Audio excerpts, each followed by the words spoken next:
ബാംഗ്ലൂർ എത്തിയ ഉടനെ നമ്മുടെ ഫേമസ് ആയിട്ടുള്ള രാമേശ്വരം കഫേ ആട്ടോ ഞാൻ പോയത്. ആ ഹൈപ്പിനുണ്ടോയെന്ന് അറിയാൻ വേണ്ടിയിട്ടായിരുന്നു. സോ അവിടെ തന്നെ നമ്മുടെ സെൽഫ് സർവീസ് ആയിട്ടുള്ള നമ്മുടെ ഓർഡർ ചെയ്യാനുള്ള ഒരു ഓപ്ഷൻ ഉണ്ട്. സോ അവിടെ പോയിട്ട് സംഭവം ഓർഡർ ചെയ്തു. എല്ലാം സെൽഫ് സർവീസാണ്, നമ്മൾ തന്നെ പോയി വാങ്ങിക്കണം. ദോശ റൊട്ടിക്ക് ഒരു സെക്ഷൻ, ടീ കോഫിക്ക് വേറെ സെക്ഷൻ, ഇഡ്ഡലിക്ക് വേറെ സെക്ഷൻ, അങ്ങനെയായിരുന്നു. മൊത്തത്തിൽ നല്ല വൈബ് ഉണ്ടായിരുന്നു കാണാൻ. ഞാൻ നേരത്തെ ബാംഗ്ലൂർ എത്തിയതുകൊണ്ട് ഒരു 6:30 ഒക്കെ ആകുമ്പോൾ എത്തിയിട്ടുണ്ട് നമ്മുടെ കഫേയിൽ. അപ്പം തന്നെ അത്യാവശ്യം ആൾക്കാരുണ്ടായിരുന്നു. ഞാൻ ഓർഡർ ചെയ്തത് ഗീ പൊടിദോശയായിരുന്നു.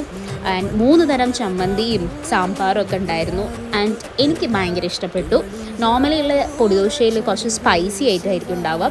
ഇതിലൊരു മധുരത്തിൻ്റെ ഒരു എലിമെൻറ്റ് ഉണ്ടായിരുന്നു. എനിക്ക് തോന്നുന്നു ഷുഗർ എന്തോ ആഡ് ചെയ്തു എന്ന്. എനിക്ക് നല്ല ഇഷ്ടപ്പെട്ടു.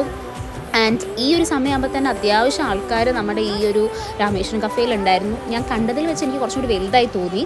ആൻഡ് പിന്നെ അവിടെ അതേപോലെ ഡ്രിങ്കിങ് വാട്ടറിൻ്റെ സർവീസ് എല്ലാം ഉണ്ടായിരുന്നു. ഭയങ്കര നീറ്റ് ആൻഡ് ക്ലീൻ ആയിരുന്നു.